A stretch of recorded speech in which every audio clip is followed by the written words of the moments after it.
Isang magandang umaga po sa inyo pong lahat. Happy God First Morning po mga kapatid. Happy God First Morning, Pastor Nelben. Ngayon po ay thank you po sa pag-response. Ngayon po ay April 20, 2026. Tayo po ay manalangin para po sa ating pagsimula. Mahabaging Diyos na siyang aming tagapagligtas na gumawa ng langit at ng lupa, sa umaga po na ito, kami po ay magbabasa ng inyo pong mga salita. Kami po humihingi ng paggabay. Tanggapin niyo po ang aming pagsamba at tulungan niyo po kami na ang aming mga matututunan sa pagbabasa ng Bible ay ma-apply namin sa aming mga buhay. Salamat Panginoon sa pag-ibig niyo po sa amin at sa pagdinig ng aming dalangin sa banal na pangalan ni Jesus. Amen. So ang ating pong babasahin ngayon ay sa 2 Chronicles chapter 2. Pangungunahan tayo ni Ma'am Florinda Mesa.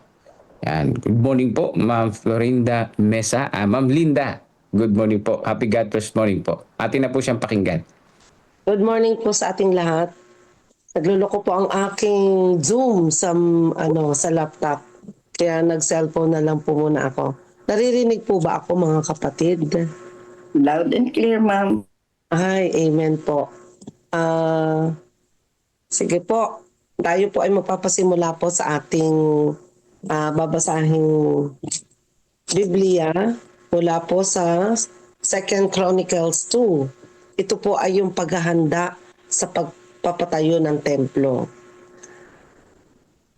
Nagpasaya si Solomon na magtayo ng templo na kung saan ay sasambahin si Yahweh at ang palasyo para sa kanyang sarili. Naglagay si Solomon ng 80,000 katao, taga-tibag ng bato sa kabundukan at 7,000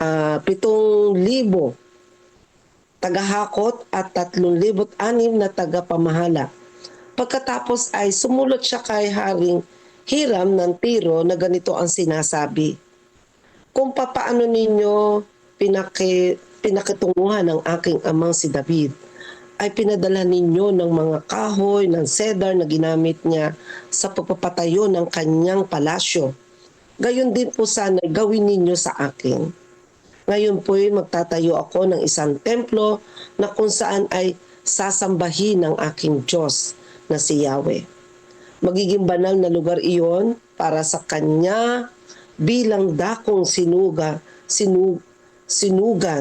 ng insenso at pag-aalaya ng tinapay at handog na susunugin sa umaga, sa hapon, sa araw ng pamamahinga. Araw ng Sabat po ito, sa pista ng bagong buwan at sa mga takdang kapistahan ni Yahweh na aming Diyos, sapagkat ito'y utos ng Israel magpakailanman. Malaki ang templong ipatatayo ko, sapagkat mas dakila ang aming Diyos kaysa alinmang Diyos. Ngunit sino nga ba ang makapagtatayo ng isang templong maaring tirahan niya, gayong maging sa kataas-taasan langit ay hindi siya magkasya? At sino naman ako upang ipagtayo siya ng templo? Ang ipatatayo ko'y isa lamang templong mapagsusunugan ng mga handog sa harap niya. Kaya kung maaari, padala ninyo ako ng isang tao mahusay na panday ng ginto, pilak, tanso at bakal. Sana'y humabi ng mga telang kulay ube, pula at asul at mahusay din naman sa pag-ukit. Siya ang mamamahala sa aking mga manggagawa rito sa Juda at sa Jerusalem. At sa katauhang inihanda ng aking amang si David, padalhan din ninyo ako ng mga kahoy na cedar, cypress at algum na galing sa Lebanon. Alam kong bihasa ang mga tauhan ninyo sa pagputol ng kahoy sa Lebanon. Magpapadala ako ng aking mga tauhan upang tumulong. Maraming kahoy ang kailangan kong ihanda sapagkat malaki at kahanga-hanga ang templong aking ipatatayo. Ako ang bahala sa pagkain ng inyong mga tauhang magpuputol ng kahoy. Bibigyan ko sila ng 20,000 malalaking sisidlan na puno ng trigo, 20,000 malalaking sisidlan na puno ng cebada, at 2,000 malalaking sisidlan na puno ng alak, at 2,000 malalaking sisidlan na puno ng langis. Ganito naman ang sagot ni Haring Hiram. Dahil sa pag-ibig ni Yahweh sa kanyang bayan, kayo ay ginawa niyang hari. Purihin si Yahweh, ang Diyos ng Israel, na lumikha ng langit at lupa. Binigyan niya si Haring David ng isang anak na matalino, may karunungan at kaalaman, na siyang magtatayo ng templo ni Yahweh at ng kanyang palasyo. At ngayon, papupuntahin ko siya sa inyo. Ni Huram, isang taong matalino at mas husay sa lahat ng trabaho. Ang ina niya ay mula sa lipi ni Dan. Taga-Tiro naman ang kanyang ama. Isa siyang mahusay sa panday ng ginto, pilak, tanso, bakal, bato at kahoy. Sanay siyang gumawa ng mga kagamitang bato o kahoy man. Bihasa rin siyang humabi ng mga telang kulay ube, pula at asul at ang linong mamahalin. Magaling din siyang umukit ng anumang uri ng disenyo ipinagawa sa kanya. Kaya niyang gawin ang anumang iutos ninyo sa kanya, kasama ng mga manggagawa ninyo at ng inyong mahal na amang si David. Kaya ipadala na ninyo rito ang trigo, cebada, langis at alak na inyong ipinangako. At magpapaputol na kami ng lahat ng kahoy na kailangan mo mula sa Lebanon, at patutungahin namin sa dagat ang mga kahoy hanggang Joppa. Buhat naman doon ay kayo naman ang maghakot patungo diyan sa Jerusalem. Ipinakuha ni Solomon ang bilang ng lahat ng dayuhan sa Israel, tulad ng ginawa ni David, na ang bilang nila ay 153,600 na dayuhan. Inatasan niya ang 70,000 paghakot at 80,000 sa pagtitibag ng bato sa bundok, at 3,600 naman ang ginawa niyang tagapamahala ng mga manggagawa. So doon po nagtatapos ang ating pong babasahin mula po sa 2 Chronicles 2. Amen. Amen. Salamat po, Ma'am Linda, sa pagbabasa po ng 2 Chronicles. So napakaganda po ng mga lesson na mga makukuha natin dito. Pero yun ay nais natin pakinggan ng mga pastor natin, mga kapatid natin na magre-reflect ngayong pong umaga na to. Meron dalawa na nakalista rito, si Pastor Seth Pablo from Nueva Ecija at si Brother Danny Romero. So pakinggan muna natin si Pastor Seth. Pastor Seth, happy God first morning. Ano ang iyong takeaway? Happy God first morning po, Pastor. No. Naririnig po ba ako? Opo. Yes, Oh, yes. praise the Lord. Okay, praise the Lord po dahil recently po marami akong nararanasang technical problem sa akin pong cellphone pag ako'y pumapasok po sa Zoom. Sa akin po mga kapatid, marahil meron kayong mga iba't ibang in-inspire ang Panginoon sa chapter po nito. But for me po, gusto ko pong mag-raise po ng 3 points. 3 inspiration na binulong sa akin ng Panginoon na it lead me to humble myself before God. Kasi even Solomon, the wisest and considered to be great, ay ito ang ginawa. Una, even Solomon is the wisest and considered to be great. He seek help. He still seek help. So ano po yung point nun sa akin? Ano yung pinapahiwatig nun sa akin, mga kapatid? Ito si Solomon, kahit siya yung pinaka-consider natin, pinakamatalino, isa sa pinaka mga magagaling na hari ng Israel, ay humihingi din po ng tulong. So, unang punto po na gusto ko pong i-share is, bilang realization ko rin sa aking sarili ay sana po tayo ay matuto pong aminin din na kailangan natin din ng tulong ng ibang tao. Na wag natin sasabihin na even tayo ay maggaling or marurunong, ay kunwari may isang bagay na talagang expert tayo doon or talagang master tayo doon, ay parang minsan sinasabi natin sa ating sarili na I can do it on my own. I can do it on myself, no?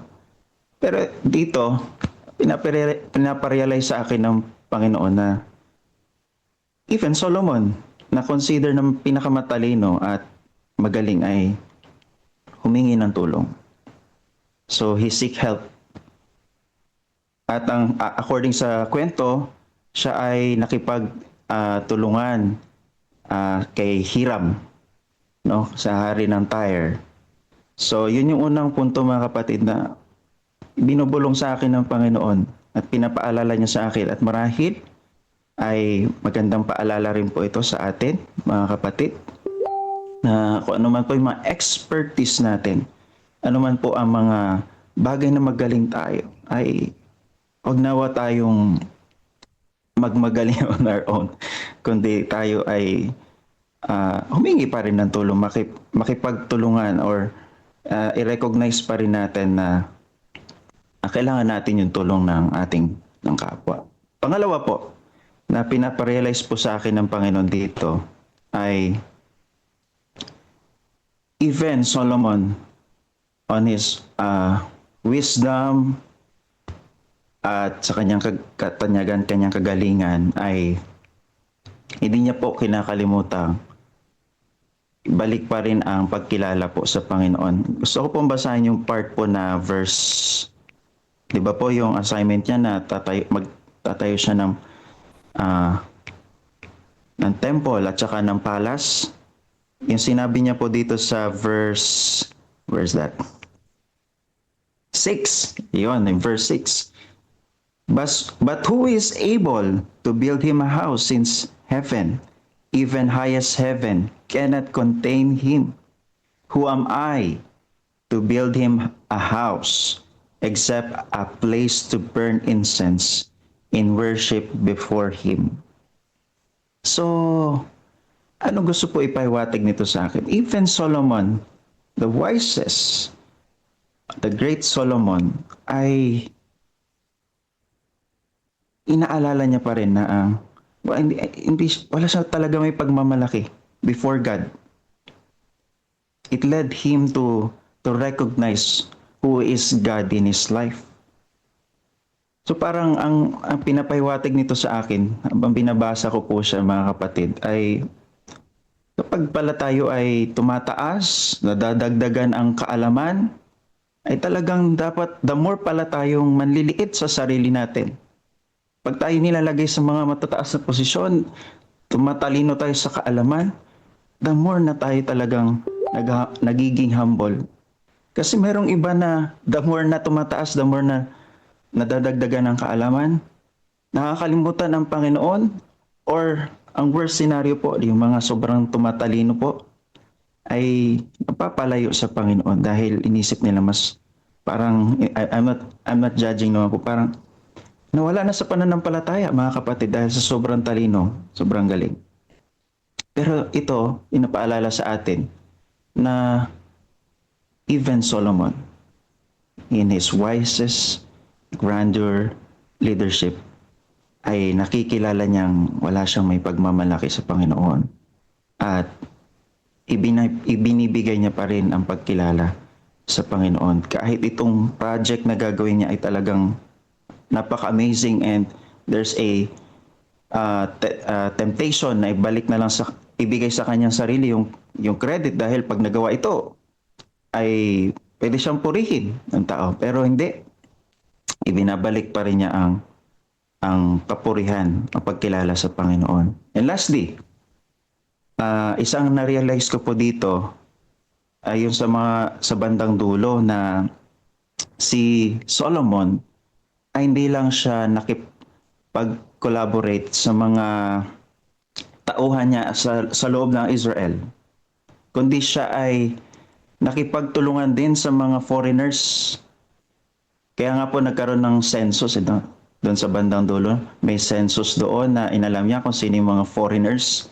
At inano niya, tawag dito, nakipag-collaborate siya sa mga foreigners na yon nandoon sa kanyang lugar.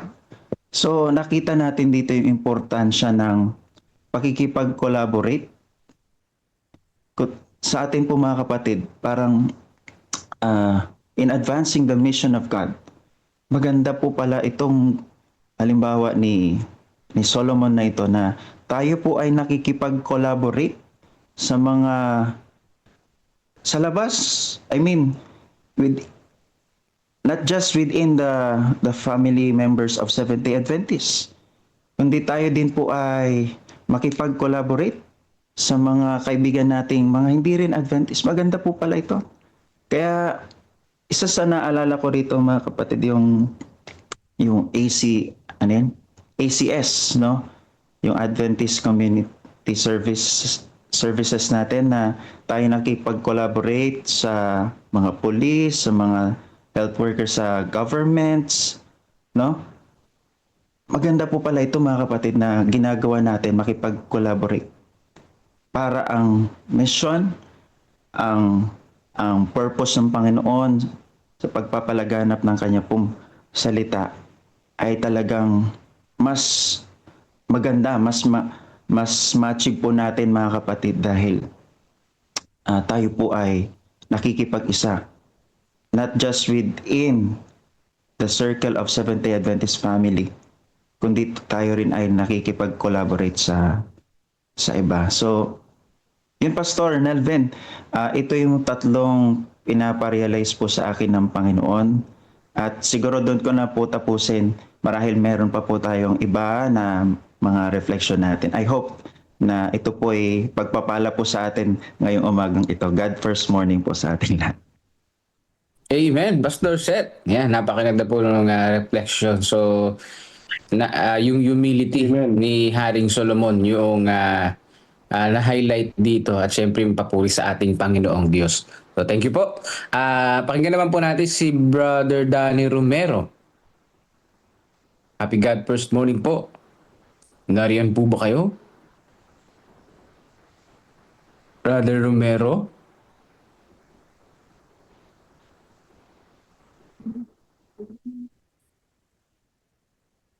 Papasok pala ata siya. So wala po si Brother Danny Romero para sa reflection. So meron po ba? Meron pong reflection dito sa ating, tingnan natin, sa ating chat.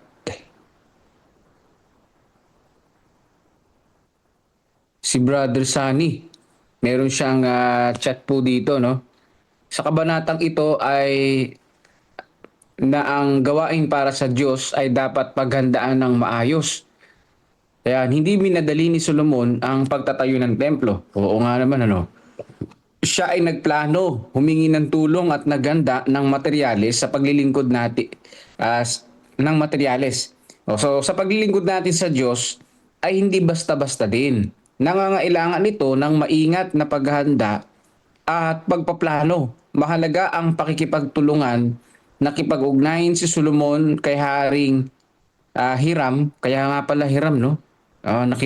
Humiram siya rito upang makuha ang mga materyales at manggagawa. Yan, ang hiram siya kay King Hiram ng mga manggagawang mahuhusay.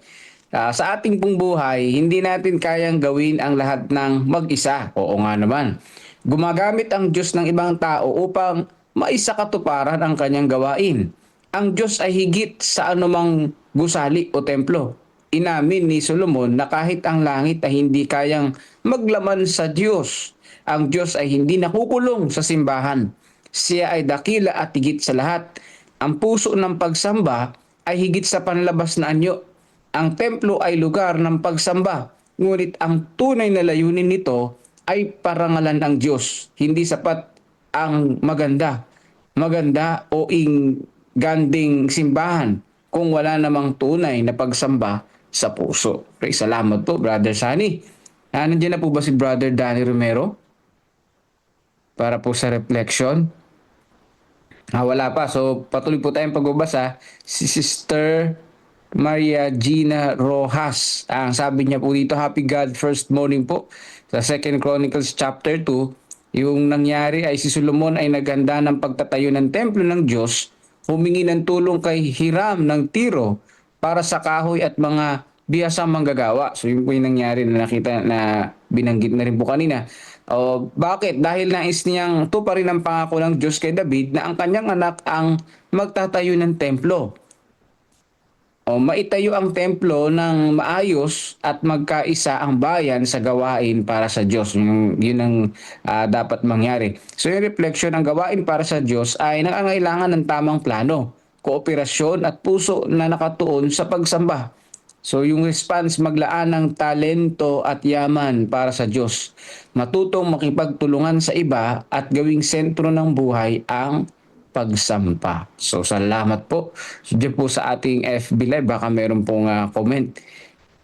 Pero dito mga kapatid, bukod kay Brother Danny ay Romero, ay meron po bang gusto mag-reflect pa dito sa atin? Taas lang po kayo ng kamay para ma-recognize mga kapatid.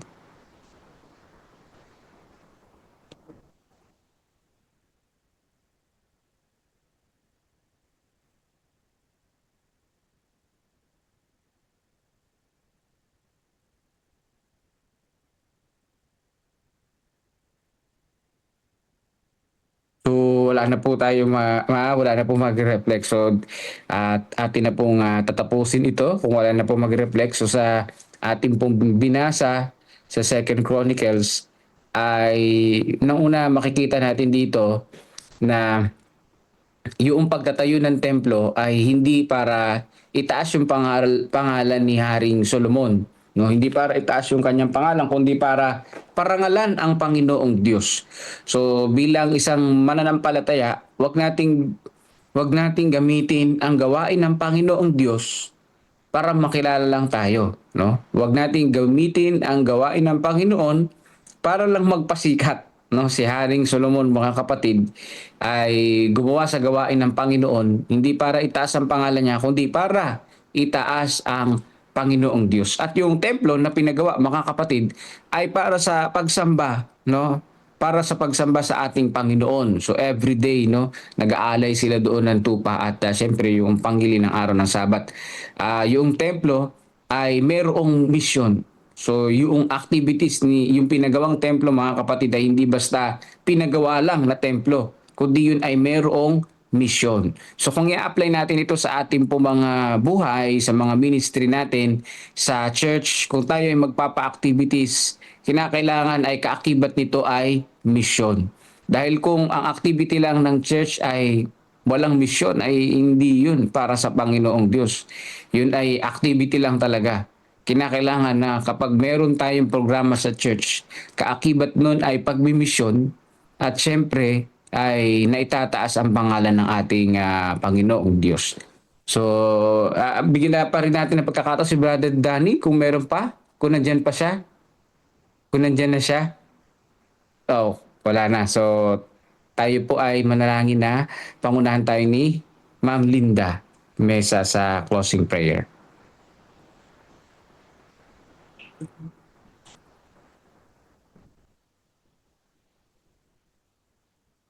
Ma'am Linda, mag-closing prayer na po tayo.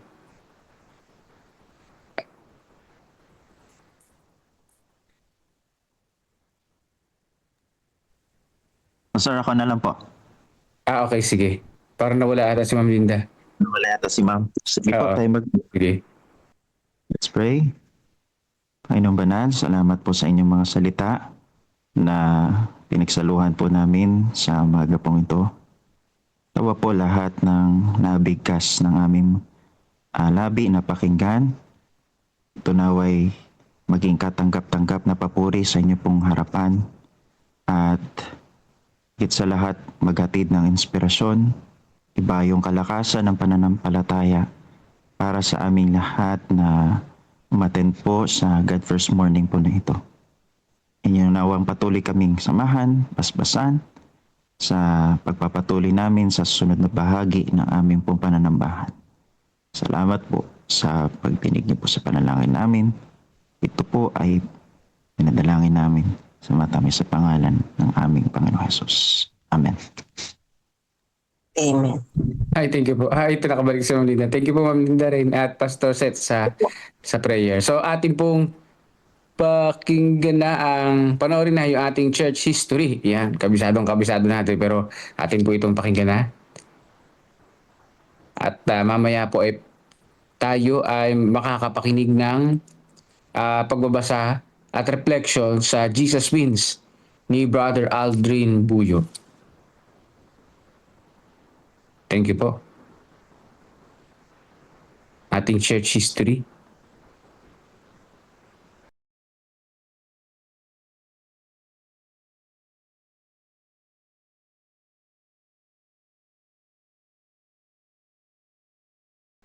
Okay, Melbs, pa-play po.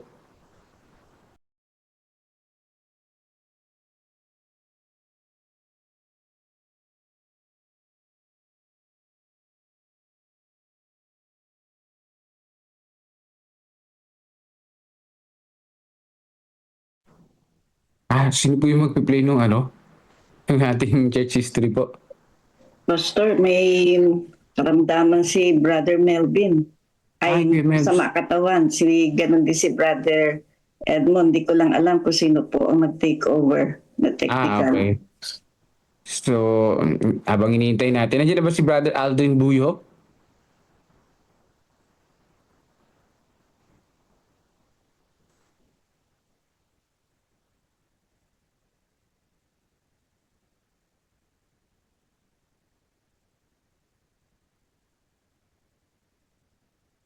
Pero parang nag-message si Kuya, hindi pala.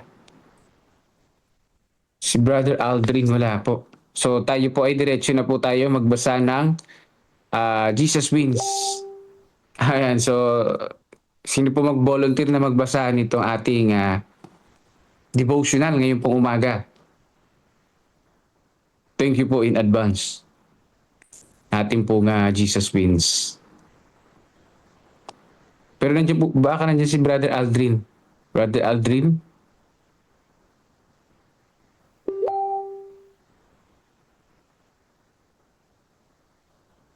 Wala rin po yata, Pastor. Hindi ako na lang po. Sige po, Sister Net. Thank you po. Tayo po ay magbasa. Ang ating tema sa buong ito ay pagtitiwala sa kanyang kaligtasan at ngayong umaga ang kanyang abot. Mula sa Mateo 1:1-6, sabi dito, Jesucristo na anak ni David, na anak ni Abraham, naging anak ni Jesse at si Haring David. At naging anak ni David sa asawa ni Urias, si Solomon. Nakaupo ako kasama ang isang kabataang babae, nakikipag-usap tungkol sa kanyang kinabukasan. Tinanong niya ako kung maaaring pagpalain siya ng Diyos kahit na hindi niya nagawa ang lahat ayon sa nais ng Diyos. Maaari bang pagpalain ako ng Diyos ng magandang pag-aasawa kahit na hindi ko nagawa ang mga bagay sa paraan ng Diyos? Sumagot ako gamit ang kwento ni Bathsheba, ang babaeng kinasangkutan ni David sa pakikiapid. At pagkatapos ay ipinapatay pa niya ang asawa nitong si Urias na isang Heteo. Gayunpaman, pinagpala sila ng Diyos ng isang anak na lalaki na ang pangalan ay Solomon. 2 Samuel 11 verse 12, na siyang naging hari ng malili kay David at kinilalang pinakamatalinong tao sa kasaysayan ng mundo. Bakit kaya pinagpala sila ng Diyos ng ganitong anak? At higit pa roon, bakit kaya isinama pa ang babaeng ito sa talaan ng lahi ni Jesus? Magandang tanong. Sa katunayan, maaari nating palawakin ang ating katanungan. Ano kaya ang naiisip ni Mateo nang isama niya laban sa mga kaugalian ng panahong iyon ang apat na babae sa talaan ng lahi ni Jesus sa unang kabanata ng kanyang ebanghelyo? Ang apat na babaeng binanggit sa Mateo talatang 3 hanggang 6 ay sina Tamar, Rahab, Ruth, at asawa ni David na si Bathsheba na naging asawa ni David pagkatapos ng kanyang pangangalunya at pagpatay. Si Tamar ay isang Kanaanita na nagkunwaring isang patutot upang mabuntis ng kanyang biyanan dahil hindi natupad ang mga probisyon ng manunubos na kamag-anak. Si Rahab ay isang patutot mula sa Jericho sa Kanaan. Si Ruth ay mula sa Moab at si Bathsheba ay asawa ng isang Heteo. Hindi mo ba pipiliin ang mga tulad ni Sarah o Rebecca? Ang 4 na hindi inaasahang mga babae sa Mateo 1 ay hindi itinuturing na purong lahi ng Israel. Mayroon pa nga silang mga kahina-hinalang reputasyon. Ito ang paraan ni Mateo upang ipahayag na ang abot ng ministeryo ni Jesus ay higit pa sa lahat ng inaasahan. Ang kaligtasan ng Diyos ay hindi maikakahon ng isang partikular na lahi o katayuan sa lipunan. Lahat tayo ay hindi karapat-dapat sa kanyang kaligtasan, ngunit gayon paman tayo ay kasama, pinagpala at binigyang katiyakan. Tuwing nabibigatan tayo dahil sa ating mga nakaraang pagkakamali o nadidismaya sa ating pinagmulan, alalahanin natin ang mga babaeng ito at magalak. Inaanyahan tayo at kasama tayo. Ang aking tugon, ang kaligtasan at ang biyaya ng Diyos ay nakalaan para sa lahat. Siya'y namatay sa krus ng Kalbaryo upang iligtas ang bawat tao. Wala siyang pinili, mayaman ka man o mahirap, kundi siya ay nagligtas para sa ating lahat. Yun lang po, Pastor Melvin. Thank you po. So napakaganda po nito. May reflection din po. Ma'am Net, ano pong reflection niyo po doon? Ayun po, sabi ko po doon ay ang Panginoon natin ay walang pinipili. Yung Hindi walang siya pinipili. nagtatangi. Maging ikaw man ay dahil siya po ay namatay, di ba, sa krus ng Kalbaryo para sa kaligtasan ng bawat isa. Kaya nga po dito sa kwento, bagamat may mga hindi magandang katangian yung mga babae na nabanggit, ay pinagpala sila ng Panginoon. Kasi ang bawat isa sa atin ay may pagkakataon na lumapit at humingi ng tulong sa ating Diyos. At pinagpapala ng Diyos dahil nakikita naman ng Panginoon, hindi tumitingin ang ating Panginoon sa ating panlabas na anyo. Hindi rin siya tumitingin sa kung ano ang yaman natin, talino natin, kundi siya tumitingin sa ating mga puso. Yun lang po, Pastor. Yun, kung tayo ay mayroong mga masasamang background at parang sa tingin natin hindi tayo karapat-dapat sa Panginoong Diyos, sa kaligtasan ng Panginoon, ang grace ng Panginoon ay napakayaman, sapat sa bawat isa sa atin na dapat tayo lumapit sa Kanya. At lagi nating isipin na yung mga 4 na babae na ito, hindi maganda yung reputasyon nila, tsaka hindi sila katanggap-tanggap sa community, pero isinali sila dito sa lineage, naging lola sila ni Jesus Christ. So napakaganda. Kaya sabi dito, whenever we were weighed down by our past mistakes or discouraged by our background, so let's remember these women and rejoice. We are invited and we are included sa kaligtasan ng ating Panginoong Diyos. So thank you po. Thank you po. Mayroon po bang reflection, mga kapatid? So si Brother Aldrin Buyo, nandiyan na po ba? Baka may siya pahabol na reflection sa ating devotional. So kung wala na ay Sister Net, ay inyo pong... Brother Bedwin, good morning. Good morning, good morning. Brother Nasaan ka? Romel. Brother Romel yan. Good morning po. Kuya Romel. Good morning po. Yun. Maganda po yung ating pong binasa po na devotional. Kaya po, napakaganda, no? Pag sinabi kasi abot, mayroon po kasing word na napakaganda, mga kapatid, yung dulo na title na binasa ni Ma'am Net. Ma'am Net, salamat po. Kaya tunay nga, mga kapatid, na ang ating Panginoon ay kaya niyang abutin ang lahat ng tao, mga kapatid. Basta po ang ating puso ay handa rin pong magpaabot sa Panginoon. Yun po yung nakita ko diyan, mga kapatid. At ang pangalawa, alam niyo kahit gaano kasama ang tao, ako naniniwala na kapag binago siya ng banal na Espiritu at pag tinawag siya mismo ng Diyos, ako'y naniniwala, mga kapatid, na kaya niyang magbago. Yes. Yun po yung nakita ko dyan, mga kapatid. Ang pangatlo, kapag nakita ng Diyos ang puso mo na handa ring magpagamit sa Kanya, gagamitin ka talaga ng Panginoon. Kahit anong iwas mo, gagawa at gagawa pa rin ang Diyos para po abutin ka. Kasi nakita ng Panginoon Tama. na ikaw ay gagamitin rin ng Diyos sa iba. Yun yung nakita ko dyan, mga kapatid. Kaya sa ating paglalakbay, ano mang uri ang atin pong kalagayan, saan man po tayo ginagamit ng Diyos, sa mababa man tayo or sa pagkakaibigan man, yan yung way ng Panginoon kung paano tayo niya ginagamit sa iba ng mga tao. Alam niyo, kahapon, mayroon po akong experience doon sa medical mission. Mayroon po doon kambal yung kanyang anak. Nakausap ko ng sandali, mga kapatid. At sabi niya, brother, ano po bang religion ito? Sabi ko, kami po ay mga Seventh-day Adventist. Sabi niya, saan po yung simbahan ninyo dito? Sabi ko po ngayon, hindi ko po alam kung saan po yung simbahan namin dito sa San Juan, Mexico.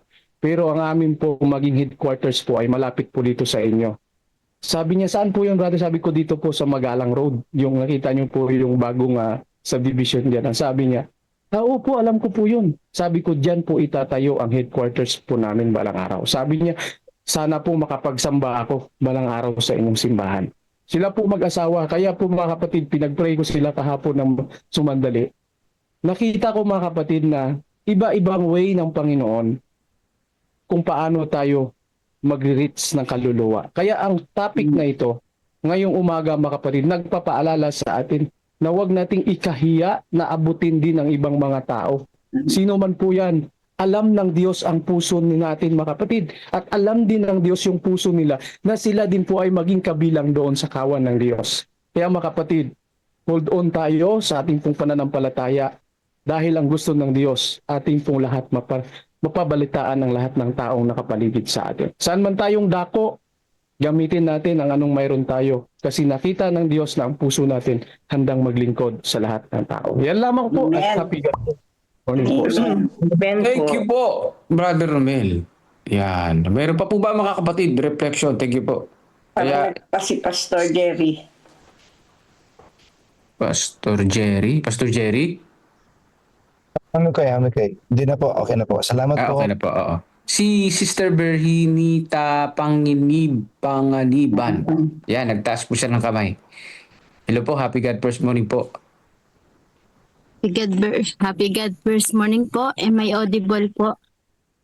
Yes. Okay po. May pa-fluctuate po kasi yung signal dito sa amin sa Baler. So walang pong reflection sa akin pong nabasa. Totoo nga yun, no? Minsan, akala natin yung mga taong parang sa tingin natin sa society ay sobrang sama. Minsan, sa sobrang tingin din nila sa sarili nila ay parang sobrang sama na nila para bumagbalik sa Panginoon. Na parang yun ay nagiging stigma na ay hindi na ako pwede kasi ganito, ganyan yung mga past ko. Pero let us remember na we also have that past in our lives na not really good. It's not worth sharing talaga. Pero sa experience na to, dito ay kahit hindi kagandahan, ginamit din naman ng Panginoon. Remember yung sabi niyo nga po, Pastor Nelvin, yung lineage ni Jesus, 'di ba? Imagine mo yung mga prostitute na nagbago, pero doon galing ang Panginoon sa lahi nila. What does that mean, mga kapatid? So, my only reflection is gaano man kasama sa tingin natin yung mga tao, let's still reach out to them for as long as hindi naman tayo papatayin o babarilin pagpunta natin sa kanilang tahanan. Just this Saturday, my husband and I went to visit our friends, mga dati ng mga nanlamig no sa pananampalataya ng Seventh-day Adventist no. We went there, we offered a song, lalo na ako, nilig mag-volunteer kahit hindi naman talaga songeries, taga-awit. Pero dahil gumigitara ako, I used to sing songs to them. At sabi ko nga din sa kapatiran na alam niyo po, kahit ano yung tingin niyo sa sarili niyo, na kumbaga ay naging dahilan para hindi parang nahiya sa pangnan ba sapagkat sila po ay nabaptize tapos yung nagtitinda sila ng karne ng baboy. I acknowledge them actually. I didn't say na ay mali po yan kasi ganito ganyan ang sabi ko po sa kanila. Alam niyo po, patuloy po tayong lumapit sa Panginoon ano kasi may mga bagay na hindi talaga natin kayang gawin sa sarili lang natin. The first thing po na maganda niyo pong gawin ay i-acknowledge niyo lang po na ang Panginoon lang tutulong kasi po alam niyo kung hihintayin niyo po na matatanggal muna yung isang bagay na yun na hinihiling niyo na alisin muna bago lumapit sa Panginoon. Ang nakakatakot po niyan, makaabutan po tayo ng kamatayan hindi pa rin natin nababago o naalis. Kailangan po we come to Jesus just as we are. Kasi doon natin mas marirealize na kailangan natin ang Panginoon. Kailangan natin ang tulong ng Panginoon na kahit ano pang naging past natin, gaano man ito ka-itim or gaano man to ka-pangit, alam niyo po, pwedeng gumawa ang Panginoon. Provided mga kapatid na handa tayong magpasakop sa Kanya. At madalas pa nga po, ang mga powerful testimonies na yun ng mga taong minsan na nalugmok sa pagkakasala, ayun pa yung nagpapalakas sa mga taong minsan din ay dumaan sa ganong sitwasyon ng buhay. Kaya tayo mga kapatid, panahon malapit na but we don't know kailan, no? Kung anong taon, panahon ng kailangan lang talaga natin, marahil kapitbahay lang natin, ay gawin po natin na hindi naman tayo nagtatanim para sige maging Adventist kayo. Lagi kong sinashare maging sa mga nanlamig na kapananampalataya. Hindi at mga nakikinig, no? Hindi po kayo nakikinig, hindi kami nag-share para maging Adventist kayo. It's up to you to think or mag-reflect po kayo pag compare nyo kung ano ba talaga. Lagi pong ganun kasi minsan may mga tao ay lasinggero to. Tingin ng mga tao na di na magbabago yan, ganito ganyan. Parang honestly, parang sa may papa ko na COVID na't lahat nangako kay Lord na magbabalik loob. Pero I mean, maglilingkod kasi siya po ay natiwalag na Iglesia ni Cristo. Iglesia ni Cristo po kasi yung family namin.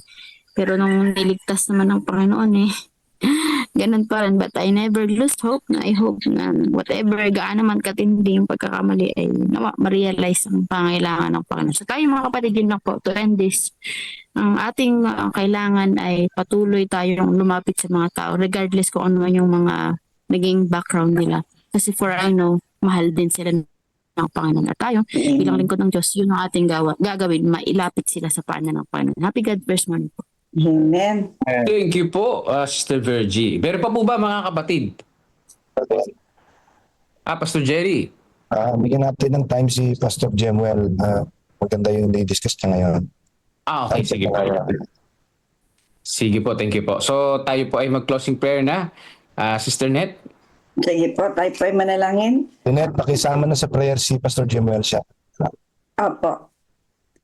Tayo po'y manalangin, Ama naming Diyos, magpangyarihan ka po sa lahat, panal at dakila. Muli po kami ay nagtataas ng aming mga tinig sa papuri at pasasalamat sa iyo, O Diyos, sa napagandang mga aral na aming pong natunghayan sa umagang ito sa aming pong devotional na kung saan, Panginoon, tinitingnan mo ang aming mga puso, hindi ang aming kalagayan. Gamit kami nagkakasala, patuloy, Panginoon, ang iyong biyaya na magliligtas sa amin. Sa umagang ito, amin po binabalik ang papuri sa inyo, O Diyos. Ganun din, amin pong hiling sa oras na ito na inyong ipagkaloob ang inyong katalinuhan, kaalaman sa amin pong tagapagsalita na magbibigay po ng payo sa amin tungkol po sa pagiging mabuting katiwala si Brother Jemuel. O Panginoon, amin pong nilalapit siya sa inyo, naway pagpalain ang bawat salita na kanya pong bibigkasin upang ito, Panginoon, ay makapagbigay sa amin ng patuloy na kalakasan, patuloy na amin pong magagamit sa amin pong pang-araw-araw na buhay. Muli, Ama, ito po ay aking nilalapit sa inyo, alang-alang po lahat sa dakilang pangalan ng Panginoong Jesus. Amen.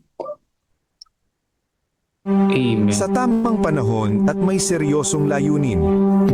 Ang kilusang Adventista ay itinatag bilang katuparan ng hula sa Biblia upang ihanda ang mundo para sa ikalawang pagdating ni Kristo. Ang banal nitong misyon ay ipahayag ang walang hanggang ebanghelyo sa bawat bansa, lahi, wika at bayan na sinasabi sa kanilang matakot sa Diyos at magbigay ng kaluwalhatian sa Kanya sapagkat dumating na ang oras ng Kanyang paghuhukom. Lahat ng naninirahan sa mundo ay dapat ding anyayahang sumamba sa Diyos bilang may lalang ng langit at lupa, ng dagat at ng mga bukal ng tubig. Sa Gawa 1:8, itinuro ni Jesus ang 3 saklaw ng misyong kailangang maabot: Jerusalem, buong Judea at Samaria, at hanggang sa dulo ng daigdig. Mula pa sa simula, nauunawaan ng mga pioneer ng iglesia na ang napakalaking gawaing ito ay hindi maaring maisakatuparan ng isang tao lamang o ng mga magkakahiwalay at hindi nagkakaisang bahagi ng iglesia. Alam nila na ang tanging paraan upang makamit ang layunin nito ay sa pamamagitan ng pagtulad sa simbahang apostoliko, pagkakaisa sa layunin at pagkakaroon ng lahat ng bagay na magkakasama. Kaya upang maabot ang bawat bansa, lahi, wika at bayan, inayos nila ang nalabi sa kilusang Adventista bilang Seventh-day Adventist Church kung saan ang mga estratehiyang pangmisyonero ay pinagpapasyahan hindi ng isang tao lamang kundi ng sama-sama sa pamamagitan ng mga komite. Ang mga miyembro nito ay inihahalal ng buong katawan at ang lahat ng mapagkukunan, mga ikapu at handog ay iniipon sa isang lugar at ipinamamahagi ng patas, alinsunod sa mga kolektibong desisyon at estratehiya batay sa prinsipyo ng storehouse na nasa Biblia. Ang pinag-isang pagsisikap na ito ay napakahalaga sa katuparan ng misyong ibinigay sa huling kapanahunan, ang pagdadala ng walang hanggang ebanghelyo sa buong mundo bago bumalik si Jesus. Paano na ipapamahagi ang ating mga handog? Noong 2002, iminungkahi ng Pandaigdigang Iglesia ang Combined Offering Plan na tinanggap na ng 12 administratibong rehiyon o pandaigdigang larangan. Bagamat iginagalang ang mungkahi ng mga nagbibigay tungkol sa patutunguhan ng kanilang handog, ang planong ito ay nagmumungkahi na lahat ng hindi itinalagang handog ay dapat otomatikang ipamahagi ayon sa mga saklaw ng misyong pangheograpiya na binanggit ni Jesus sa Gawa 1:8. 50 to 60% ng lahat ng hindi itinalagang handog ay nananatili sa lokal na antas, kadalasan sa lokal na iglesia. 20 to 30% ay inilalaan para sa misyong pangrehiyon na pinapangasiwaan ng conference o mission. 20% ay pinapangasiwaan ng General Conference at inilalaan para sa pandaigdigang misyon. Sa pagsunod sa patnubay ng Combined Offering Plan, ang mga handog ay ipinamamahagi upang masuportahan ang lahat ng aprobadong proyekto, inisyatiba, ministeryo at rehiyon sa buong mundo. Sa kabilang banda, ang mga itinalagang handog na dapat sana ay ibigay lamang bilang karagdagan sa mga hindi itinalaga ay maaari lamang gamitin sa tiyak na proyekto na pinaglaanan nito na iniiwan ng iba pang pangangailaman ng hindi natutugunan. Ang pangakong handog. Ayon sa planong ito, ang mga miyembro ng iglesia ay inaanyayang sumamba sa Diyos sa pamamagitan ng regular na pagbibigay ng kanilang promise o pangako na isang sistematikong handog na ibinibigay pagkatapos ng ikapo. Ang pangakong handog ay ayon sa mga sumusunod. Regular, dahil ito ay binibigay tuwing may tinatanggap na kita o pagtaas sa kabuhayan. Sistematiko, sapagkat ito ay batay sa 1% ng kita na nagkasunduan na o ipinangako na sa Diyos. Ang handog na ito ay binibigay hindi lamang tuwing may panawagan o pangangailangan, kundi tuwing kinikilala ng isang miyembro na siya ay pinagpala ng Diyos. Ito ay ibinibigay bilang pagsamba, hindi donasyon, hindi upang makatanggap ng pagpapala, kundi bilang isang taus-pusong tugon sa mga biyaya ng Diyos. Ikapo at handog. Magkaiba, ngunit parehong mahalagang pondo. Mahalaga ang ikapo, ngunit ito ay may limitadong gamit. Maaari lamang itong gamitin ayon sa tiyak na patnubay ng Diyos sa Biblia at sa espiritu ng hula. Kaya't may mga gastusin sa misyon na hindi maaaring tustusan ng ikapo. Ang handog naman ay isang hindi limitadong pondo na maaaring gamitin upang suportahan ang lahat ng pangangailangan sa misyon. Ang sistema ng pamamahagi ng handog na ito, nakahalin tulad ng sistema ng ikapo, ay nakabatay sa pagkakaisa, pagtutulungan at pagtitiwala. Panawagan. Sa pamamagitan ng pangakong handog, mga hindi itinalaga, regular at sistematikong handog, o sa pamamagitan ng pamamahagi ng iyong handog ayon sa mungkahing balangkas ng Combined Offering Plan, ay ikaw ay nagbibigay ng mahalagang suporta upang maihatid ang walang hanggang ebanghelyo sa bawat bansa, lahi, wika at bayan. At ang ebanghelyo ng kaharian ay ipangangaral sa buong mundo bilang patotoo sa lahat ng mga bansa at pagkatapos ay darating na ang wakas. Amen. Amen. Amen. So ngayon po ay chapter 23, The Principles of Stewardship. Atin na pong pakinggan isa sa mga scholar sa CLPM, Pastor Jimuel Montojo. Pastor? Good morning po sa inyong lahat mga kapatid. Magandang umaga po. Gandang umaga po. Isang kagalakan ho na mabigyan ho ng bahagi at makapag-share ng salita po ng atin pong Panginoon sa umaga po ito. Ang topic po na naibigay po sa akin ay Principles on Stewardship, chapter 23. At ngayong umaga po ay gusto ko pong talakayin po ito sa konteksto po ng aklat po ng Hagay. Ano po, though it was given to me as a reading, pero nakita ko po na ito pong principle of stewardship po na ito ay nakalathala po sa aklat po ng Hagay. So, loobin po ng Panginoon at sa atin po ngayong umaga na makita po natin ng principle of stewardship in the book of Hagay, lalo na po dito po sa chapter 1 ng aklat po ng Hagay, mga kapatid. Later on po, as I discuss the message dito po sa Hagay, ay sa dulong bahagi po ay i-relate po natin ito sa principles of stewardship chapter 23.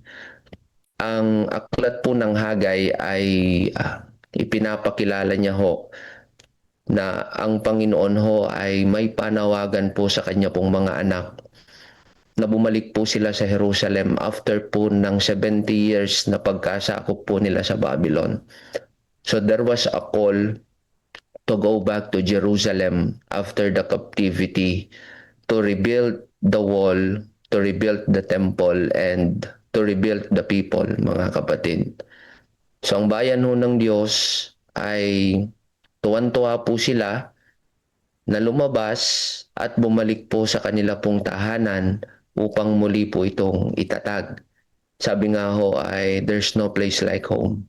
Saan man ho tayo mapunta ay isa lang ho ang ating mithiin. Ano ho? Ang makabalik kung saan po tayo isinilang at muli hong maranasan ang pakiramdam na tayo ho ay nasa sarili po nating tahanan. Subalit ho, nung pagbalik ho ng bayan ho ng Israel sa Jerusalem, ay marami ho silang mga challenges. Ang una ho dyan ay kanila hong economic status, sapagkat ang Jerusalem ho ay wasak at ang templo po ay magulo at wasak din. Ano ho? Mahirap po ito sa kanila. Pangalawa ho ay ang kanila hong mga neighboring countries ay ayaw ho nilang maitatag at maitayong muli ang Jerusalem, especially ay ayaw ho nilang masimulan muli ang pagsamba at pagpupuri sa Panginoon sa templo at sa sanktuaryo. And so therefore, ang bayan ho ng Israel, bagamat may katuwaan sa kanilang puso na sila ho ay babalik na, subalit nung makita ho nila ang itsura ng lugar na kanila hong babalikan, ay nakaramdam po sila, mga kapatid, ng tinatawag po nating discouragement. Subalit, ang panawagan ho ng Panginoon ay nandoon at nananatili at hindi po ito magbabago. Sila ho ay tinawagan upang bumalik at ang pinaka-priority ng sabi ho ng Panginoon sa Haggai chapter 1 ay muli ho nilang itatag at itayo ang templo ng atin pong Panginoon. Very, very specific po. They were called to go back. First is to rebuild the temple, rebuild the people, and start worshiping God, mga minamahal na mga kapatid. Subalit, ang sabi ho dito sa Haggai chapter 1, verse 2 and 5, Thus says the Lord of hosts, these people say, the time has not yet come to rebuild the house of the Lord. Then the word of the Lord came by the hand of Haggai the prophet. It is a time for you yourselves to dwell in your paneled houses, while this house lies in ruins. Now therefore, thus says the Lord of hosts, consider your ways. Nung sila ho ay makabalik na ho dito sa Jerusalem, mga minamahal na mga kapatid, ay dumating ho ang salita ng Diyos sa pamamagitan ho ni Propeta Haggai. At ang sabi ho ni Haggai, bakit ninyo iniisip, sabi niya, na ayusin ninyo ang inyong mga tahanan at tumira na doon, at samantalang ginugugol nyo ang inyong panahon sa pagtatayo ng inyong mga tahanan, ay hinahayaan ninyong nakatiwangwang ang santuaryo at ang templo ng Diyos. Kaya ang sabi ho ng Panginoon, pakaisipin ninyo ngayon ng inyong mga lakad. There was a call to consider their ways. Why? Sapagkat nung sila ho ay pinabalik ng Diyos, ang kanilahong misyon ay itatag at itayo ang templo, to rebuild the temple, to start the worship, and to rebuild the people. Subalit nung sila ho ay makabalik na, nagkaroon po ng shift of priority. And what was that? To rebuild their own houses. Tila baga nakalimutan ho nila yung kanilahong misyon kung bakit po sila pinabalik. It has been 70 years and they are not allowed to worship the one true God in the place of Babylon. Ang nais ho ng Panginoon ay bumalik sila upang muling pasimulan ng pagsamba. And that should be their top priority. That was their call and that was their mission. Subalit nung sila ho ay bumalik, ang inuna ho nila ay ang kanilahong mga tahanan na pagandahin at ayusin. But there is a missing link, mga minamahal. Ano ho yun? Nakalimutan ho nila na gawin at simulan ang pagtatayo ho ng templo ng atin hong Panginoon. Nakalimutan ho nila ang misyon ng kanilahong pagkatawag. And so therefore, mga minamahal ng mga kapatid, sa pagpapatuloy ho, kaya ho merong panawagan ho ang atin hong Panginoon ho sa kanila. Ang sabi ho ni George Knight, sang-ayon ho sa kanya hong komento dito po sa kwento pong ito, sabi niya, the people neglect of the temple result in divine discipline, and their prosperity was directly linked to their faithfulness. Kaya ho, nung ang bayan ho ng Israel ay nakalimutan ho ito, na sa halip na i-priority ang gawain ho ng Panginoon, ay ginawa ho nila muna ang kanilang tahanan sa halip na ayusin ho ang templo, itatag ang templo po ng Diyos. Nakaranas ho sila ng matinding taggutom at tagtuyot sa lugar po ng Jerusalem. Isang lugar na kinikinalala nilang nandoon ang presensya at ang biyaya ho ng Diyos, but because of the misled priority, ay naranasan ho nila ang matinding taggutom at tagtuyot sa kanilahong lugar. Ipinapakita ho sa atin ng mga talatang akin hong binasa na kapag nakaligtaan ho natin at inuna ho natin ng ating sarili, ay wala pong kasaganaan, bagkos ay makakaranas po tayo ng matinding krisis at tagtuyot sa atin pong tahanan. They were called to worship God, they were called to start building the temple, yet they neglect, mga kapatid, ang kanilahong misyon at ang kanilahong pagkatawag kung bakit sila ay pinabalik. And so therefore, sabi ho ng verse 6, sabi ho dito, you have sown much and harvest little. You eat, but you never have enough. You drink, but you never have your fill.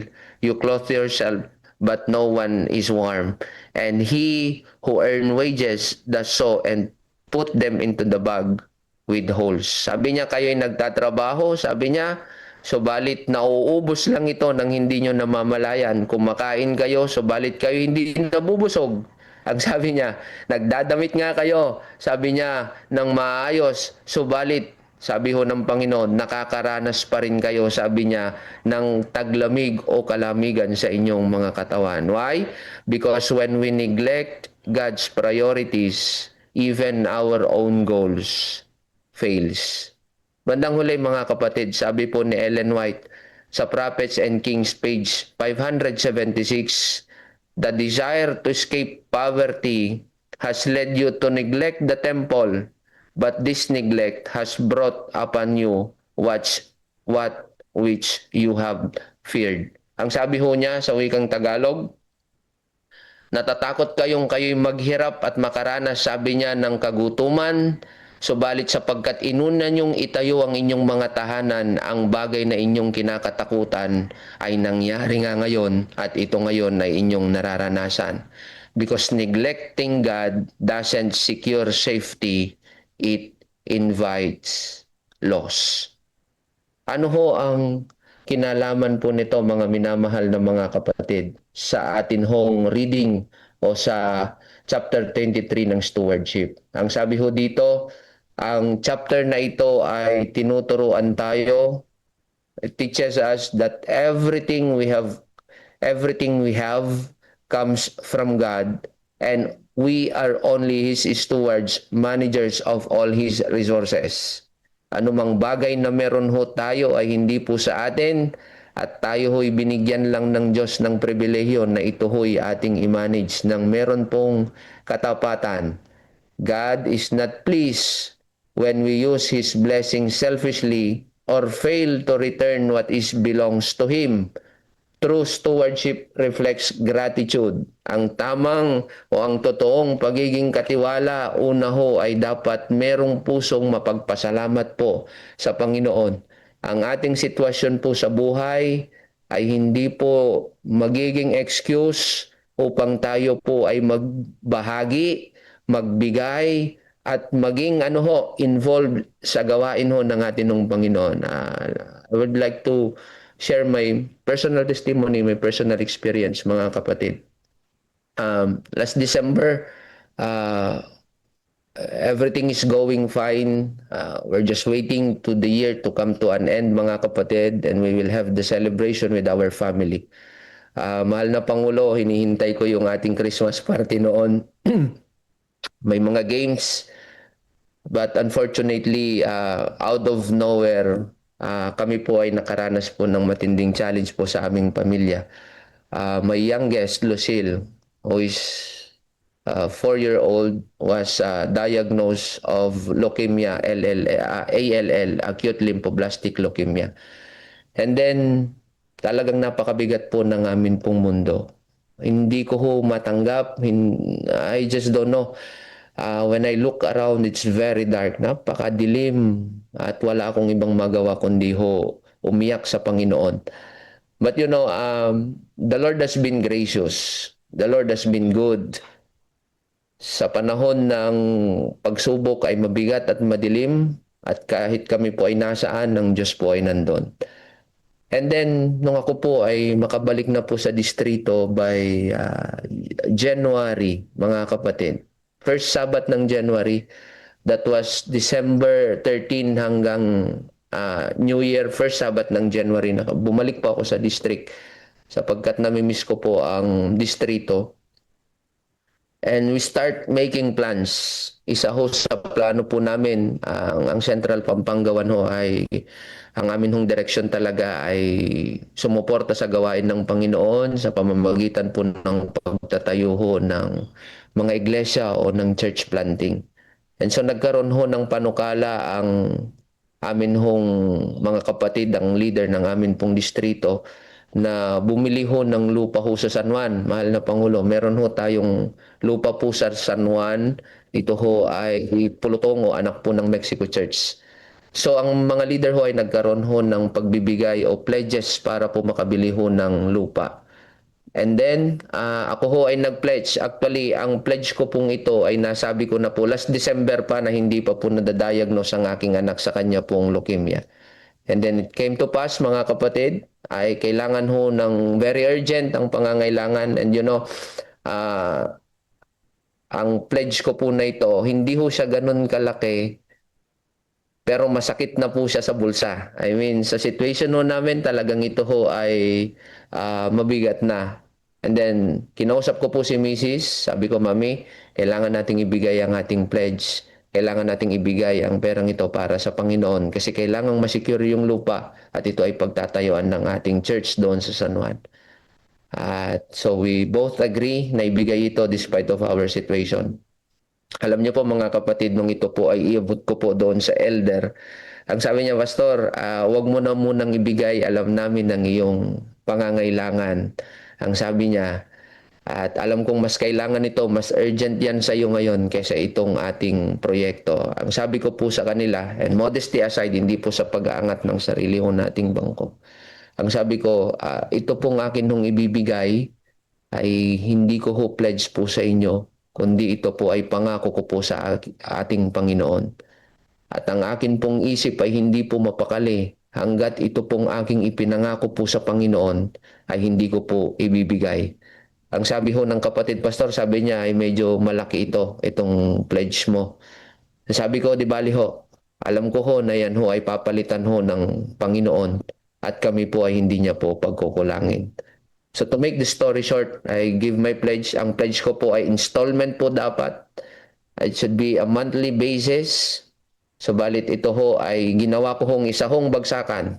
And all of my heart and all of my faith, I believe, sabi ko, ang Panginoon ho ay papalitan ho yan. Sabi ko. And you know what happened mga kapatid?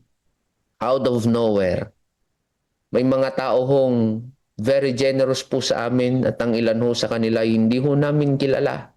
At kung ano ho yung bagay na ibinigay ko, ang amount na ibinigay ko sa aking pledge sa pagbili ho ng lote at pagtatayo po ng church, pinalitan ho ito ng Panginoon ng ikalawa at ikatlong beses pa. Ito hong atin hong pinag-aaralan ngayong umaga hong ito ay sinasabi niya na wala hong kalugihan sa atin basta't inuna po natin ng atin pong Panginoon. Ang atin pong saya dapat ay hindi kung gaano ho karami ang atin hong ari-arian sa mundong ito, kundi ang atin hong saya ay kung gaano ho kalaki ang atin pong pagmamahal at kalaki ang atin pong pakikibahagi mga kapatid sa gawain ho ng Ebanghelyo sa pagsulong ng misyon ng atin hong Panginoon. So ngayon ho ay meron hong ilang mga practical na mga bagay na gusto ko pong i-share sa inyo based on the counsels of stewardship na ibinigay ko na topic po sa akin. Number 1, let us always remember that we should examine our heart daily. Sa atin hong araw-araw ho na buhay mga minamahal na mga kapatid, kailangan ho ay tingnan ho natin ng atin pong puso kung ito ba ay naka-align sa kalooban ng Panginoon, naka-align sa misyon ng ating Panginoon, o ito ba ay nananatili sa ating own desires, sa ating mga pleasure, mga kapatid. Pangalawa ho, be faithful in small things. Start with simple acts. Kung tayo ho ay naglilingkod do sa Panginoon, sa context ng atin hong pananalapi, sa atin hong mga kita, sa atin hong mga negosyo, or anything mga kapatid, kailangan tayo ho ay maging tapat. Una sa mga maliliit na bagay, sapagkat mula sa mga maliliit na bagay, tayo po ay sinusukat ng malaki ng atin pong Panginoon. Number 3, use our resources for God's work before spending our personal wants and desires.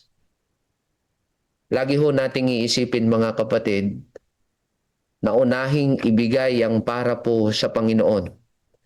Ano man pong meron tayo ay galing po sa Kanya. Kaya po nararapat lamang na kapag tayo ho ay na-bless ng Panginoon in the financial aspect, bago po natin isipin kung ano po ang ating bibilhin, kung ano ho ang ating pagagandahin sa atin pong mga tahanan, una po muna nating isipin kung ano ang maaari nating ibigay sa Panginoon para sa pagsulong ng kanya pong misyon at sa gawain po ng ibang helyo. And last, mga kapatid, live with accountability. Remember that God keeps a record. Going back, ang bayan ho ng Israel ay tinawagan na bumalik upang i-priority ang gawain ho ng Panginoon, maging tapat. At nung itinayo ho nila ang kanila pong mga tahanan, ang sabi po ng Panginoon, pwede bang i-consider ninyo or consider your ways? Ang sabi ng Panginoon, if you want to be blessed, basahin nyo po, pwede nyo hong balikan ito sa chapter 1 at chapter 2. Ang sabi niya, pumunta kayo doon sa mga bundok, ang sabi niya, at inyong putulin ng mga puno at ibalik nyo, sabi niya, ang priority ninyo na itatag, sabi niya, ang templo, simulan ang pagsamba, ang sabi ng Panginoon. At sa dulo nun, mga kapatid, sa atin hong lesson, sa book po na atin hong binasa kanina, sabi niya, at sa ganon, ako'y matutuwa sa inyo, ang sabi ng Panginoon, at kayo ay aking pagpapalain. Mga minamahal na mga kapatid, wala na hong pinakamasaya pa sa ating buhay bilang mananampalataya, kundi ang unahin at i-priority ang atin pong Panginoon. Ang taong tapat po, kailanman ay mananatili po siyang tapat, at ang taong tapat kailanman ay mananatili po sa ating Diyos, sapagkat ang Diyos po natin ay tapat. Magandang umaga po sa inyong lahat. Amen. Amen. Amen. So, Amen. thank you po, Pastor Jimuel Munto. Salamat po. At ngayon po ay dadako na tayo sa ating silent prayer. Papangunahan tayo ni Pastor Seth Pablo sa Adoration and Confession at si Pastor Danny Romero Jr. Thanksgiving and Supplication. So tayo po ay dadako na sa ating silent prayer.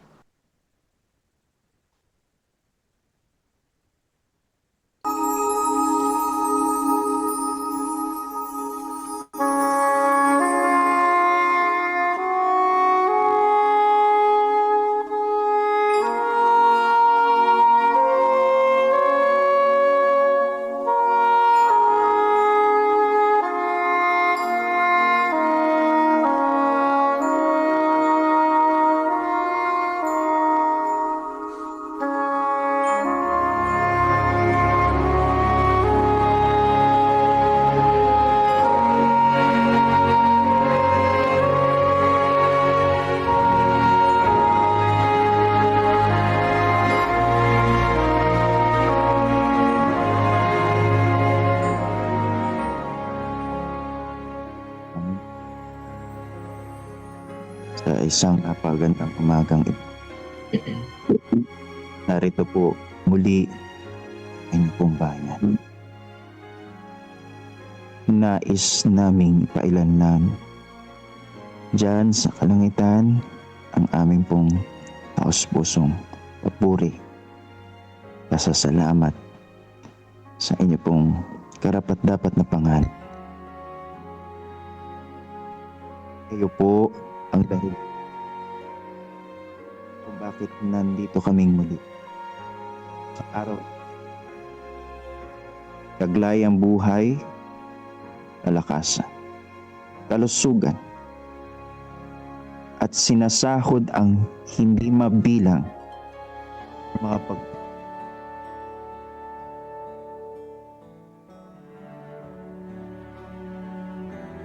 Pagpapalingin ko po, Panginoon, ang mga bagay na lubos namin ipinagpapasalamat, ipinagpupuri sa inyo, ay hindi po sasapat ang oras. Dahil ang iyo ang Diyos na masagan mga pagpapala, dahil hangad mo ang iyong mga anak makaranas ng isang masaya,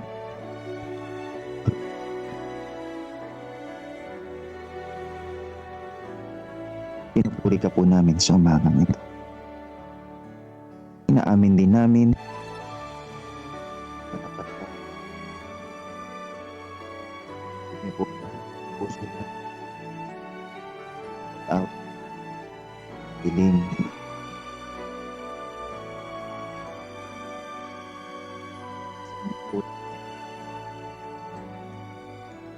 inyo kaming patawarin, na inyo kaming linisin, at higit sa lahat, inyo kaming baguhin.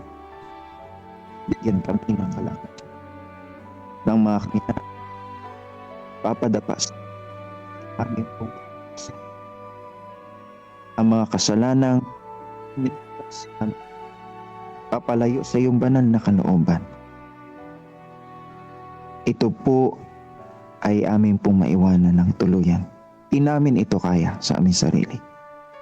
Kaya sa umagang ito, ang aming pagsamay, tulungan niyo po kami.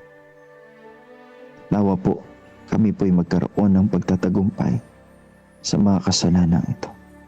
O dakilang Diyos, salamat po sa iyong masaganang biyaya, sa malawak po ninyong pangunawa at pagmamahal sa amin.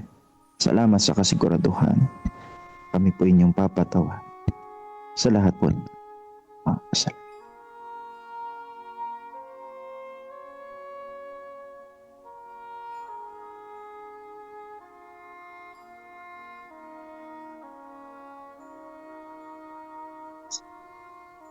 Sir Danny, sa pagpapatuloy po ng aming panalangin sa umagang ito, patuloy ang pagpapasalamat namin sa opportunity at privilege na pinagkaloob sa amin. Kami po ay inyong ginising at nagtagpo-tagpo sa pamamagitan ng medium na ito para purihin at sambahin ang inyong pangalan. Maraming salamat sa mga pagpapalang aming tinanggap na at tatanggapin pa. Maraming salamat o Diyos dahil patuloy kayo ay mabuti sa amin sa kabila ng aming hindi pagiging tapat, sa kabila ng pagiging parami at babad namin sa amin pong mga kasalanan. Ang inyong pong mayamang biyaya ay patuloy na sumasakop at ang inyong pag-ibig ay amin pong nararanasan. Lubos ang pasasalamat din namin o Diyos na sa pribileyo na inyo pong pinagkaloob para kami tawagin na inyo pong mga anak. Maraming salamat Panginoon sa patuloy na pagtugon din sa mga panalangin sa mga ministry na natapos na. Ang pagtatagumpay ay inyo pong ipinagkaloob para sa lahat ng mga kapatiran na nagsakripisyo at nag-dedicate kanilang mga buhay, mga resources para sa inyo pong ministry. Sa mga pagkakataong ito, O Diyos, patuloy po naming dalangin si Pastor Melvin Alobanza, si Sir Florenda Mesa, Pastor Seth, Brother Aldrin Buyo, Pastor Jimuel Montojo, sa mga ministries na amin pong kina-involvean. Kayo po ang mag-bless sa amin sa ministry ng bawat pastor at kapatiran. Kayo po ang patuloy na mag-ingat at gawin kaming daluyan ng pagpapala para sa iba pong mga tao. Patuloy din naman na dalangin ang programang ito, ang Daily Spiritual Empowerment. Patuloy pang magpalakas at mag-inspire ng mga buhay ng mga kapatiran. Ganon din ang CLPM HQ Project.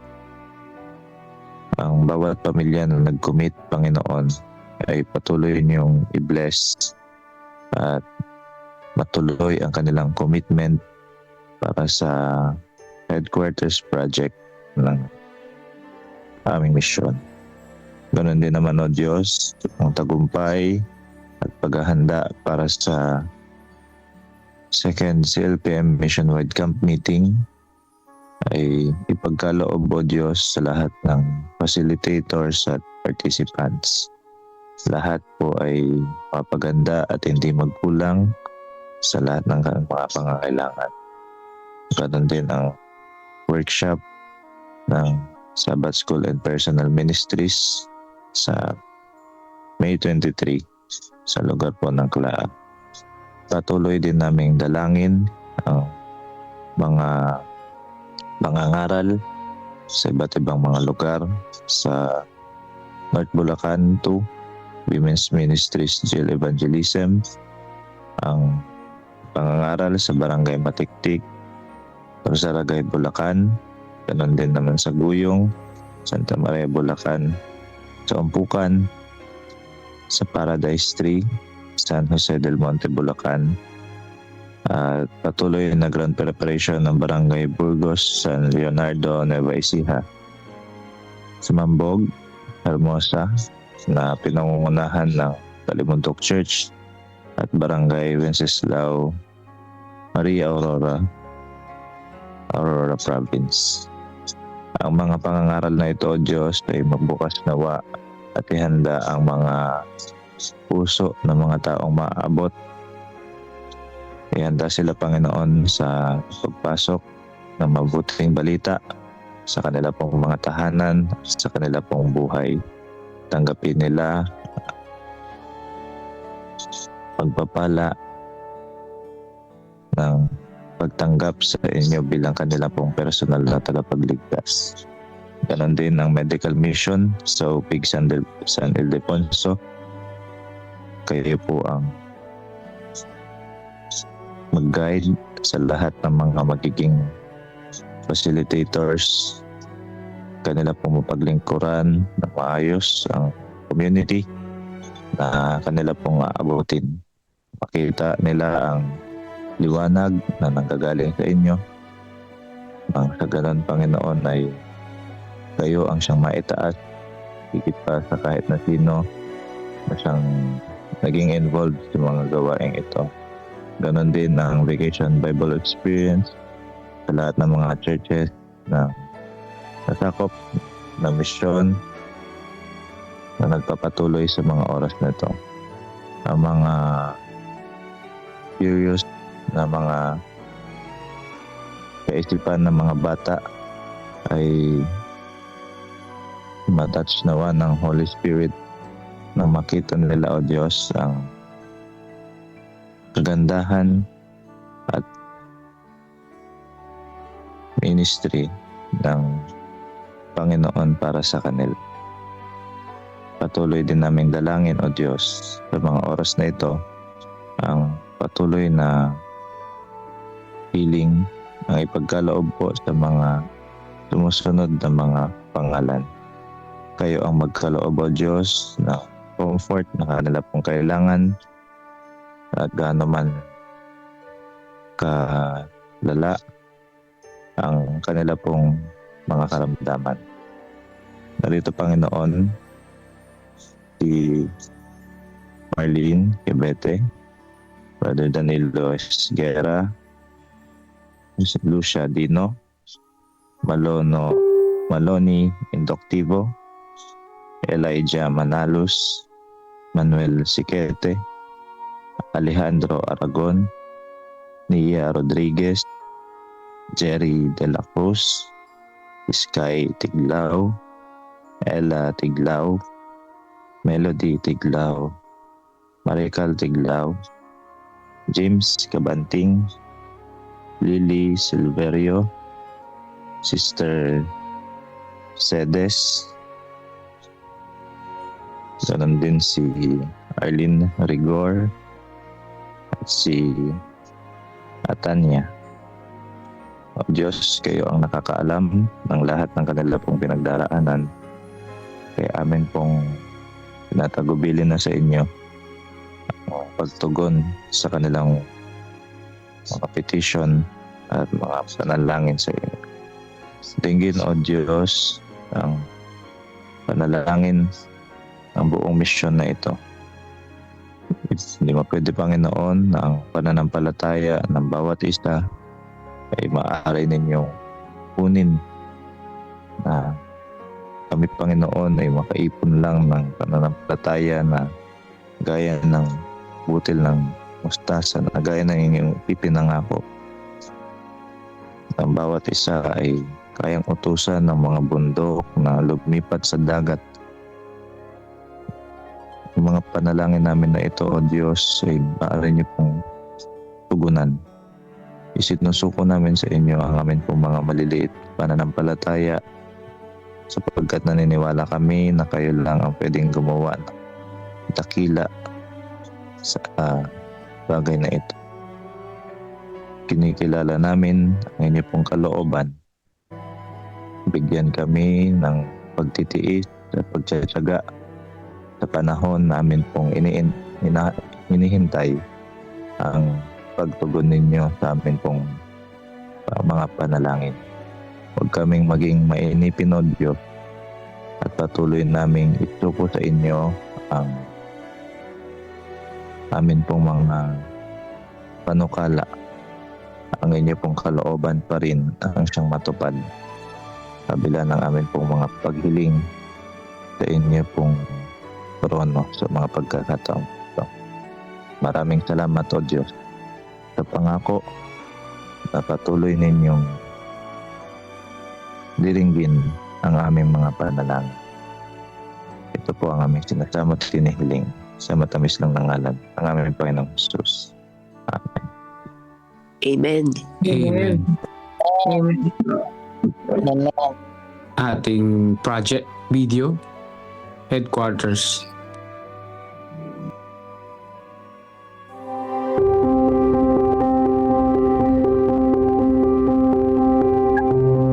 Ano ang mangyayari kung lahat ng Adventista sa Central Luzon Province's mission ay ilalagay ang Diyos sa lahat ng bagay? Ano ang sinasabi ng Diyos na mangyayari kung ang kanyang bayan ay uunahin siya? Ang ilagay ang Diyos sa una ay humahantong sa masaganang buhay. Ang ilagay ang Diyos sa una ay humahantong sa mapalad na buhay. Ang ilagay ang Diyos sa una ay humahantong sa mabungang buhay. Ang ilagay ang Diyos sa una ay humahantong sa buhay na pinapatnubayan ng Diyos. Ang ilagay ang Diyos sa una ay humahantong sa buhay na nakatuon sa kaharian. Ang ilagay ang Diyos sa una ay humahantong sa maunlad na buhay. Ang ilagay ang Diyos sa una ay humahantong sa matagumpay na buhay. Ang ilagay ang Diyos sa una ay humahantong sa buhay na may misyon. Ang ilagay ang Diyos sa una ay humahantong sa buhay na numero uno, ulo, hindi ang buntot. Humahantong ito sa isang buhay na makapangyarihan at walang limitasyong pakinabang. At sila na sa lahat ng bagay ay ginawang una ang Diyos at huli at pinakamahusay ay mga pinakamasasayang tao sa buong mundo. Saan tayo tutungo mula dito at ano ang tamang bagay na gawin?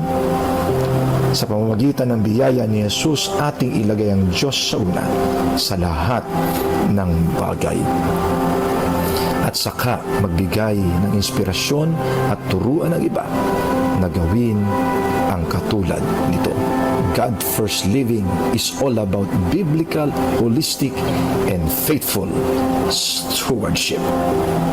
Purihin ang Diyos sa inyong natatalagang ministeryo at lumalagong pagtatapat bilang katiwala. Pinapasalamatan namin kayong lahat sa inyong commitment at pagtatapat sa Panginoon.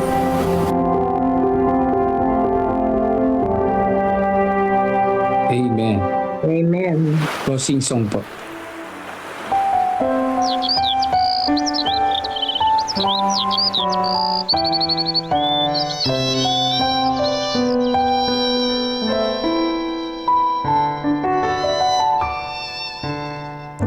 Kapag kay Kristo'y tayo'y magtatapat, sa lahat ng bagay ay magiging sapat. Sa bawat oras namang patnubay, tiyak na kakamtin walang hanggang buhay. Ang Diyos ay nangako sa mga taong tapat, sa lahat ng bagay ay magiging sapat. Atin siyang purihin sa lahat ng oras, awit ng pagluwalhati ating itaas.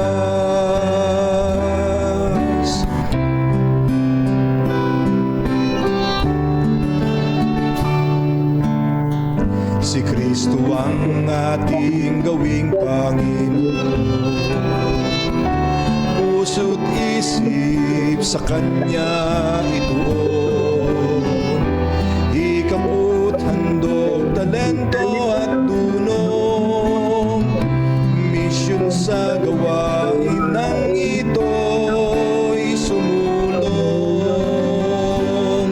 Ang Diyos ay nangako sa mga taong tapat, sa lahat ng bagay ay magiging sapat. Atin siyang purihin sa lahat ng oras, awit ng pagluwalhati ating itaas. Pagagaanin ating mga pasan, sa mga suliranin Kanyang tutulungan. Magtiwala tayo't Siya ang tawagan, tunay na ligaya ay makakamtan. Ang Diyos ay nangako sa mga taong tapat, sa lahat ng bagay ay magiging sapat. Atin siyang purihin sa lahat ng oras, awit ng pagluwalhati ating itaas. Papuri't walhati sa Kanya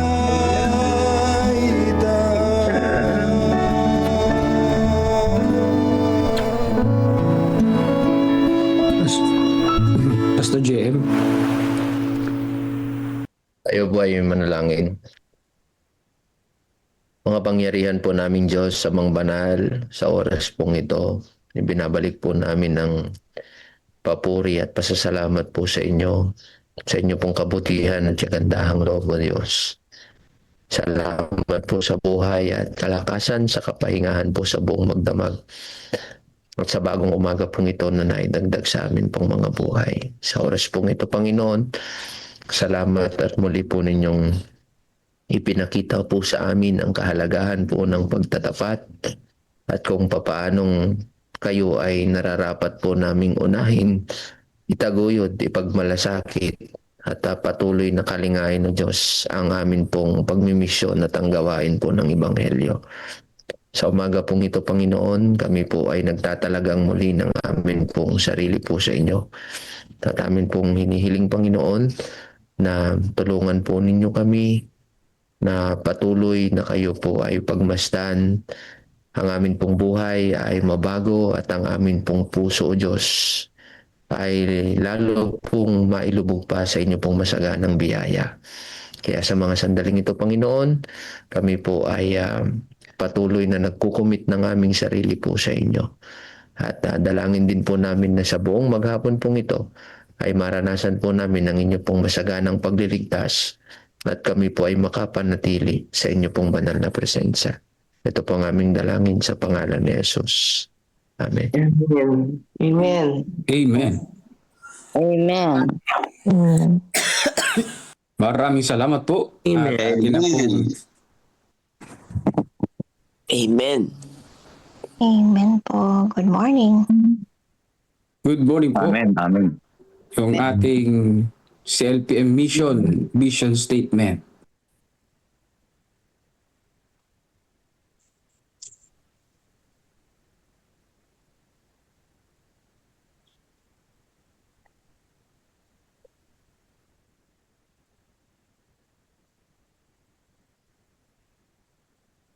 Lana, Ben, parang may pe-play, may sakit yun ng mga May sakit oh. Ay, thank you po. Let's greet one another. Smile naman dyan. Good morning po sa inyo pong lahat. God Picture bless po taking na lang kapatid. tayo mga Opo. kapatid. Open your cam. Yan. Salamat po. Thank you, Pastor Jemel. Salamat. Thank you po, Pastor Jimwell. Thank you po. Salamat, Thank you. Pastor Kay Lenny. Pastor Seth, kay Pastor Danny, kay Ma'am Linda. Kuya Donnie. Good morning. Morning. Good morning po. Ingat po sa biyahe. Welcome po. Na tayo. 1, 2, 3, God bless everyone. 4, 5. God bless. Bless. Bye-bye po. Po ang meeting, God bless po. mga kapatid. Morning, Pastor Jerry. Good morning po. Ready na po tayo sa camp meeting, ha? Lalong pumogi si Kuya Johnny. May 1, 2, 3. Count meeting. Nita, good morning. Feliz. Kuya Johnny. Sa mga gustong kumanta, palista lang po.